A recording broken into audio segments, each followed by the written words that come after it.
नमस्कार दोस्तों। आज है 29 अगस्त और स्पेशल करंट अफेयर्स में फ्रेंड्स आपका स्वागत है। आज का हमारा पहला क्वेश्चन है, राष्ट्रीय खाद्य सुरक्षा अधिनियम 2013 का क्या उद्देश्य है? What is the purpose of national food security act 2013? तो इसका उद्देश्य एक गरिमापूर्ण जीवन जीने के लिए लोगों को वहनीय मूल्यों पर अच्छी गुणवत्ता के खाद्यान्न की पर्याप्त मात्रा उपलब्ध कराते हुए उन्हें खाद्य और पोषणिक सुरक्षा प्रदान करना है। It aims to provide food and nutritional security to the people by leading them in adequate quantities of good quality food grains at affordable prices to lead a dignified life। राष्ट्रीय खाद्य सुरक्षा अधिनियम 2013 को 10 सितंबर 2013 को अधिसूचित किया गया था।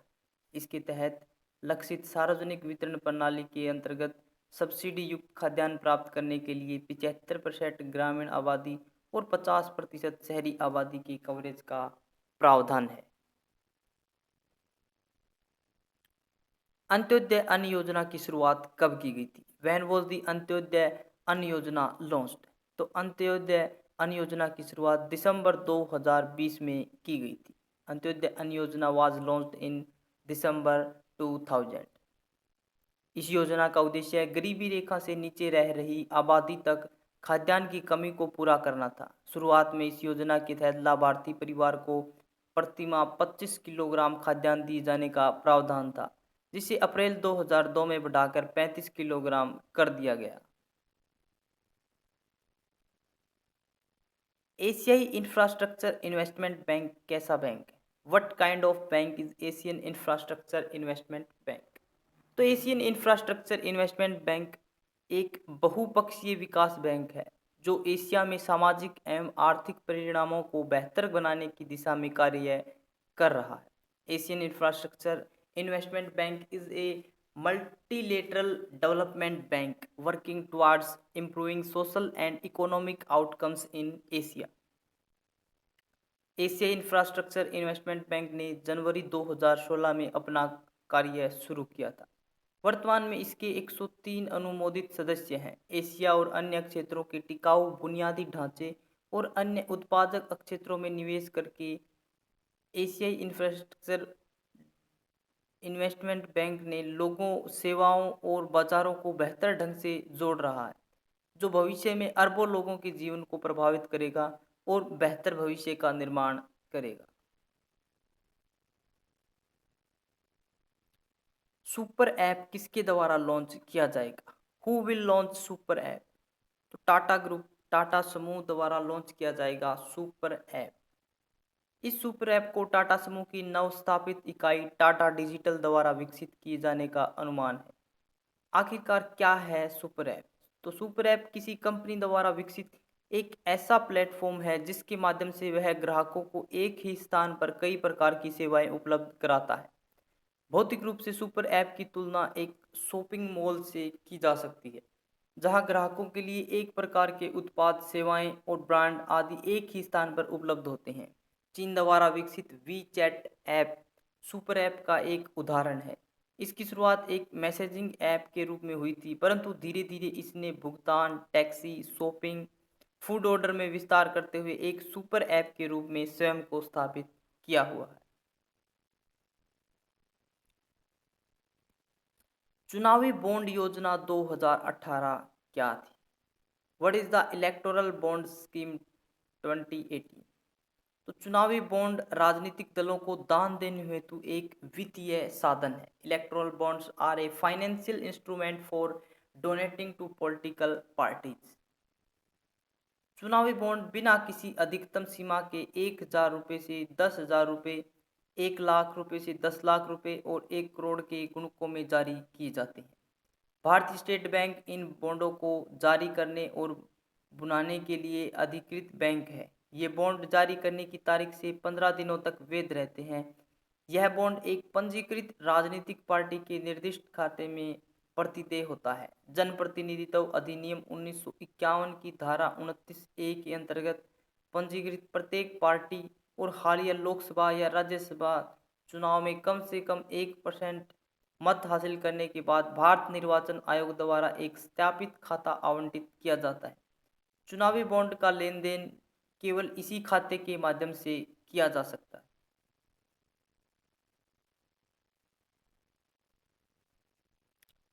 फ्रेंड्स, अगर आपको रेलवे के लिए RRB, NTPC, group D, railway, JE, किसी भी रेलवे एग्जाम के लिए करंट अफेयर प्रिपेयर करनी है तो आप यहाँ से कर सकते हैं।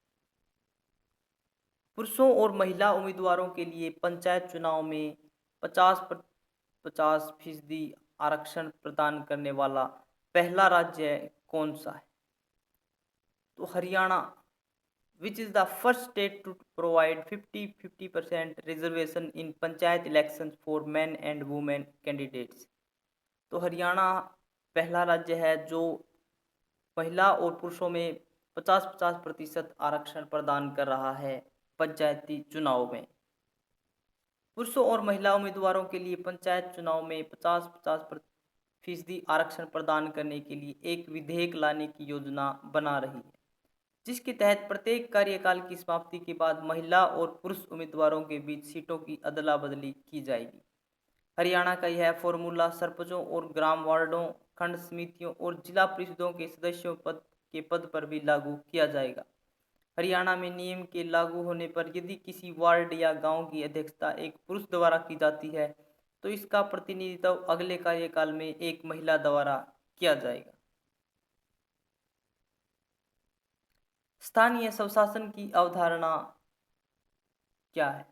Need a concept of local self government. लोकतंत्र का सही अर्थ होता है सार्थक भागीदारी और उद्देश्यपूर्ण जवाबदेही। जीवंत और मजबूत स्थानीय शासन भागीदारी और जवाबदेही दोनों को सुनिश्चित करता है। Democracy rightly means meaningful participation and purposeful accountability. Lively and strong local governance ensures both partitions and accountability. स्थानीय स्वशासन की सबसे महत्वपूर्ण विशेषता यह होती है कि यह देश के आम नागरिकों के सबसे करीब होता है और इसलिए यह लोकतंत्र में सबकी भागीदारी सुनिश्चित करने में सक्षम होता है। सही मायनों में स्थानीय सरकार का अर्थ है स्थानीय लोगों द्वारा स्थानीय मामलों का प्रबंधन।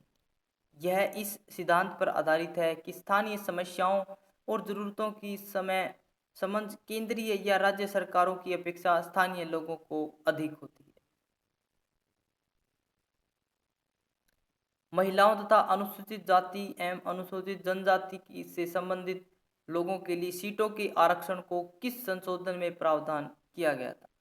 Which amendment provided reservation of seats for women and people belonging to scheduled caste and scheduled tribes? तो 1992 में भारत सरकार ने शासन के विकेंद्रीकृत मॉडल को अपनाने तथा भागीदारी एवं समावेशन को मजबूत करने के लिए 73वें और 74वें संविधान संशोधन को पारित किया था। In the year 1992, the Government of India passed the 73rd and 74th Constitutional Amendment to adopt a decentralized model of governance and strengthen participation and inclusion। इस संशोधन के माध्यम से महिलाओं तथा अनुसूचित जाति एवं अनुसूचित जनजाति से संबंधित लोगों के लिए सीटों के आरक्षण को अनिवार्य कर दिया गया।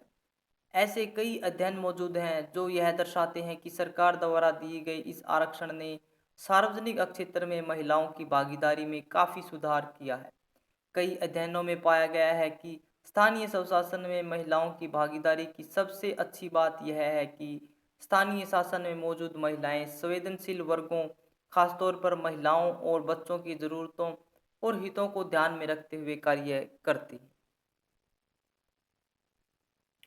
डीएनए प्रौद्योगिकी विनियमन विधेयक में डीएनए डेटा बैंक का क्या प्रावधान किया गया है?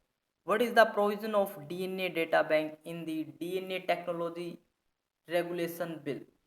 तो इस विधेयक में एक राष्ट्रीय डीएनए डेटा बैंक और प्रत्येक राज्य या दो या अधिक राज्यों के लिए क्षेत्रीय डीएनए डेटा बैंकों की स्थापना का प्रावधान किया गया है। The bill provides for the establishment of a national DNA data bank and regional DNA data banks for each state or two or more states। DNA प्रयोगशालाओं को उनके द्वारा तैयार डीएनए डेटा को राष्ट्रीय और क्षेत्रीय डीएनए डेटा बैंकों के साथ साझा करना आवश्यक होगा। प्रत्येक डेटा बैंक को डेटा की निम्न श्रेणियों के लिए सूचकांक बनाए रखने की आवश्यकता होगी, जैसे कि अपराध दृश्य सूचकांक, संदिग्ध या विचाराधीन कैदियों का सूचकांक, अपराधी सूचकांक, लापता व्यक्ति सूचकांक, अज्ञात मृतक व्यक्तियों का सूचकांक। सर्वप्रथम राष्ट्र, फिर गुरु, फिर माता पिता और फिर परमेश्वर। अतः पहले खुद को नहीं, राष्ट्र को देखना चाहिए। अगर हम काफ़ी बार सोचते हैं कि हमारा क्या कर्तव्य है, हम जिस सोसाइटी में रहते हैं वहाँ पर हम क्या कर सकते हैं, तो फ्रेंड्स सबसे पहले अगर हम सोचें तो हमें अपने देश के लिए सोचना चाहिए। फिर हमारे गुरु के, जिसने हमें सिखाया है, इस काबिल बनाया है, उसके बारे में सोचना चाहिए। फिर हमारे माता पिता के बारे में सोचना चाहिए और उसके बाद परमेश्वर यानी कि भगवान के बारे में सोचना चाहिए। कभी भी पहले खुद को नहीं, राष्ट्र को ही देखना चाहिए। Question of the day friends, पुरुषों और महिला उम्मीदवारों के लिए पंचायत चुनाव में 50-50% आरक्षण प्रदान करने वाला पहला राज्य कौन सा है? तो ऑप्शन ए है Haryana, option B Gujarat, option C Madhya Pradesh और ऑप्शन डी राजस्थान। तो कौन सा राज्य है जिसने पंचायत चुनाव में 50-50% महिला और पुरुषों को आरक्षण प्रदान किया है? अगर आपको यह वीडियो अच्छी लगी तो इसे लाइक करें, शेयर करें और हमारे चैनल को सब्सक्राइब करें ताकि आपको नोटिफिकेशन मिलता रहे। अगर आपको इसकी पीडीएफ चाहिए तो आप हमारे टेलीग्राम ग्रुप से डाउनलोड कर सकते हैं, जिसका लिंक हमने डिस्क्रिप्शन बॉक्स में दिया हुआ है। आज के लिए इतना ही फ्रेंड्स। Thanks for watching.